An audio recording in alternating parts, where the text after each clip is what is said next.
Thank you, Chairman Grove. Chairman Conklin, members of the committee, for your consideration of Senate Bill 738. It's unfortunate that we actually are discussing this legislation, but as we found out earlier this year, this measure is desperately needed. As we all know, House Bill 963, which was a proposed constitutional amendment, it would have created a 2-year window for victims of childhood sexual assault, sexual abuse, to file litigation against their abusers. The General Assembly passed the bill last session, setting up for what should have been a second session on the issue in order to get a constitutional amendment proposal to the voters for their input on the ballot. Unfortunately, the Department of State and the governor's office admitted it failed to properly advertise the constitutional amendment. This led to the resignation of the former Secretary of State. The Inspector General, in their 68-page report, noted that the department had, and I quote, internal systemic failures and lacked consistent communication. I wanted to give the acting Secretary of State the benefit of the doubt when I met with her as part of her confirmation process. When I asked what was being done to address this, I was told that the department has new paperwork and that internal processes had changed. It became evident to me that we should borrow a page out of the private sector's playbook. You can track anything from an Amazon package to a DoorDash order in a simple and concise manner. Why can't we do the same thing with our constitutional amendment process, where we can watch it from start to finish? And I mean we, as every single Pennsylvanian. Not just lawmakers or the Department of State, but every single Pennsylvanian. This bill is quite simple. It would require the Department of State to create a publicly accessible website to track every step of our constitutional amendment process, including a copy of the notice and constitutionally required deadline, a listing of every newspaper in which the constitutional amendment notice was published and the date of said publication. For something as consequential as a constitutional amendment, this bill will ensure that this administration or any future administration will not fail victims or any other Pennsylvanian with a vested interest in a proposed constitutional amendment. Every Pennsylvanian should have the opportunity to hold this Department of State accountable through a much more transparent and accountable process. And if we are able to get Senate Bill 738 to the governor and he signs it, then every Pennsylvanian will have that opportunity.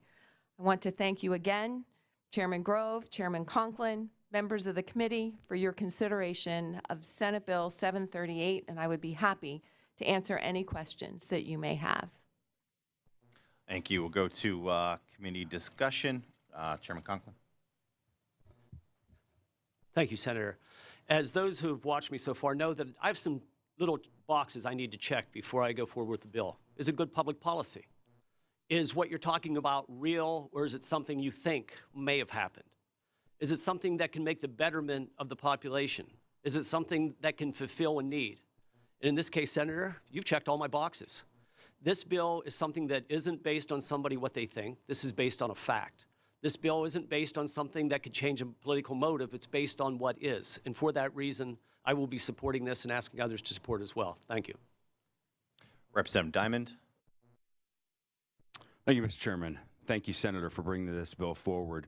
As I'm looking at the summary, one of the notes on here is the earliest election date on which the proposed constitutional amendment may be voted on by the electors. And I realize that's not part of your actual legislation. That's a staff written summary. But when you were talking about the tracking system for UPS or DoorDash or that sort of thing, I'm able to, when I order something on Amazon, I'm able to see not only where it's at in the shipping process, you know, on the road to me, but I'm also able to see as soon as the shipper creates the label. So I wanted just to quickly get from you, where do you think this tracking process would start? Because There's a lot of constitutional amendments that get introduced in the legislature. Of course, that's a long and drawn-out process to get it passed through 2 chambers and 2 consecutive sessions. At what point would this tracking system for constitutional amendments under your bill kick in so that the public can start tracking those amendments? I think that's an exceptional question. And